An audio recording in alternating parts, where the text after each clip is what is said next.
been told by the family, said, Pastor, don't consider this as a funeral, but a time of celebration. Because that's what Sister Eunice would want, amen? Amen. She wants us to be here today and celebrate this occasion and this time together. You know, if Sister Eunice could have made it to May 16th, she would have been 90 years of age.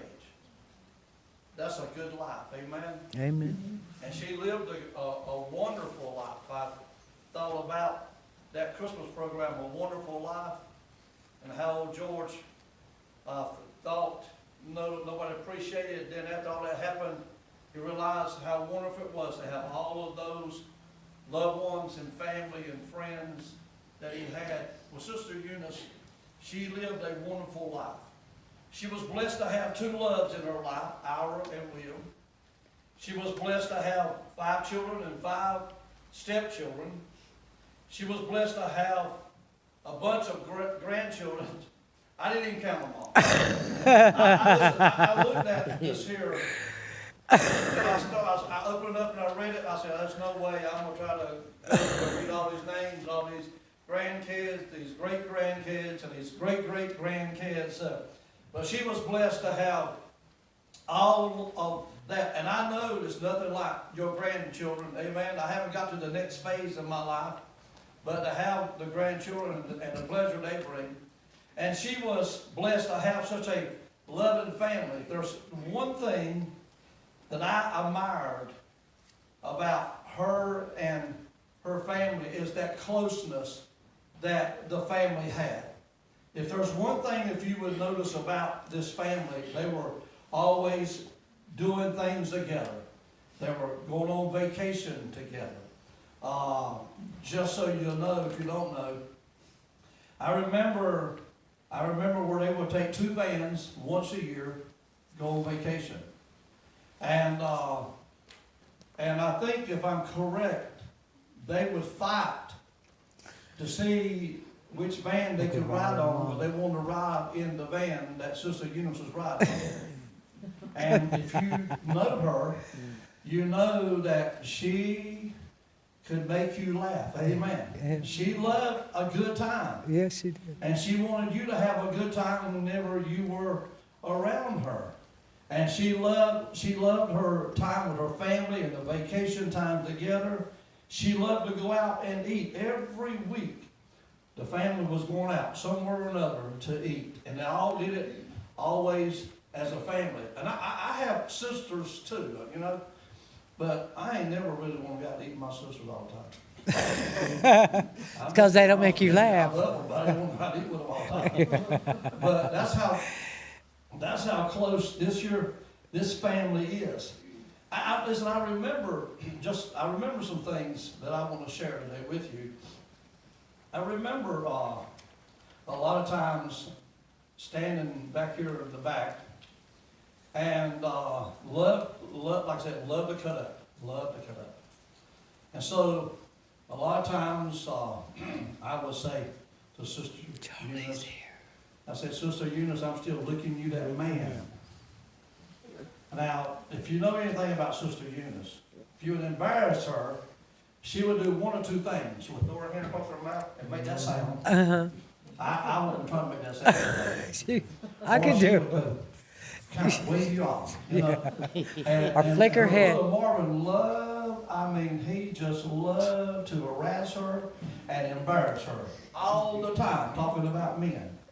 And then I found out that, you know, she would have taken the man. Matter of fact, there was a couple interested, but she said, it's just too old. Just had one was stingy. I want to tell you a story the family was telling me that I thought, man, I have laughed over this story and laughed over this story. I've had 2 or 3 of the family members tell me about this story here. It's about her brother. If you know anything about Sister Eunice, now she just loves people and she's going to be there to help. But that's when her brother Adrian, at 18 years of age, wanted to get married. And his wife Carolyn, she was 16 years of age. Carolyn's mother was dead set against them getting married. And so, matter of fact, Carolyn told me this herself. She said, my mother told me if I was going to get married, I'd probably find a way to get married, but I'm not going to sign for you to get married. And so Adrian and Carolyn and Sister Eunice came up with this big plot. And had Carolyn come over and stay. There was the bunk beds in the room, and she came over to stay. And Carolyn was sleeping on the top bunk. Adrian was on the bottom bunk. Now, you wouldn't do this today, what I'm about to tell you, but they had their windows open. And said somewhere during that nighttime, all of a sudden, something, well, they said a dog or cat or something, It's black. jumped through the window. Someone told me it was a dog. It's dark. And jumped on that bed.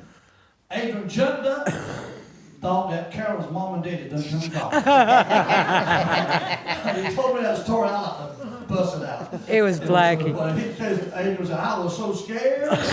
He was scared. And then the next day they took over down to Chesterfield, South Carolina. And guess who went with them? You're Eunice. right, Sister Eunice. She went with them. She signed for them to get married. I told her, I reckon she went on her honeymoon. So, even Adrian was telling me this year, he said, just saying they cutting up, he would tell Sister Eunice, he said, if you would not have signed for me, I wouldn't have been in so much trouble. Got myself in so much trouble. So, I want to share that with you. This morning, as we sit here, we're looking.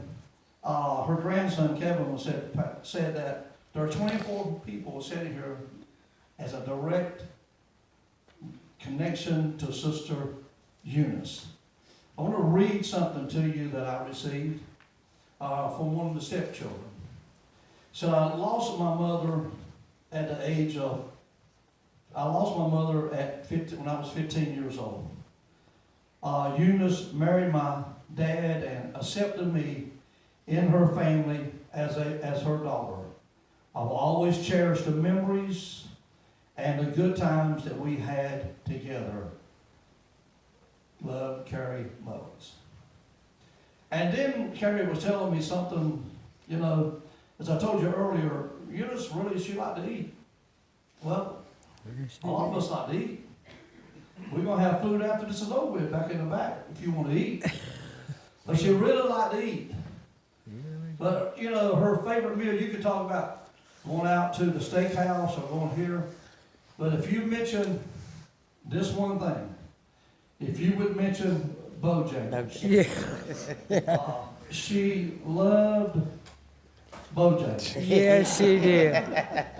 In my box, I have her order.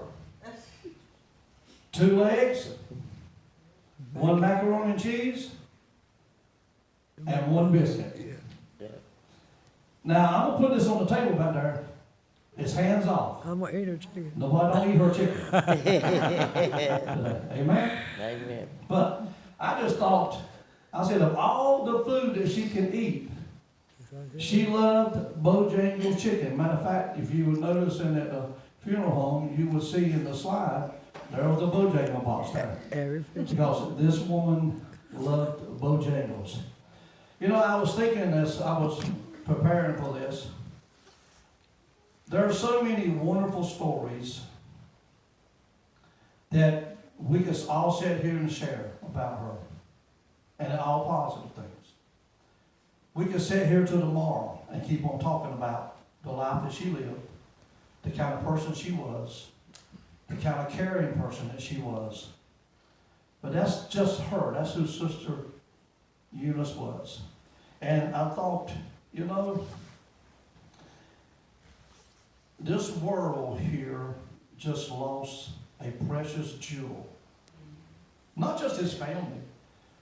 Her name's may never have been in lights, but to this family and all that knew her will tell you what a precious, precious, precious. Matter of fact, one person said to me, I was talking to her and said, Pastor, she was just a sweet, sweet, sweet lady. And I think we all can agree with that today. So the next part of our service will be, we have a song. And I've done this for a reason, so I'm going to tell you. Whenever I was told about who was going to sing and the song we're going to have, I basically told them, I said, I'm going to put this guy in the very front. I know him. Because he's shaking right now. I can hear, if you listen close, you can probably hear his knees. Very jolly.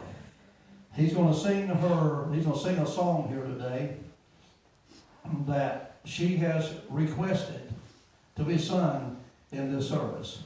So, Brother Larry, would you please come at this time and honor this wonderful saint of God?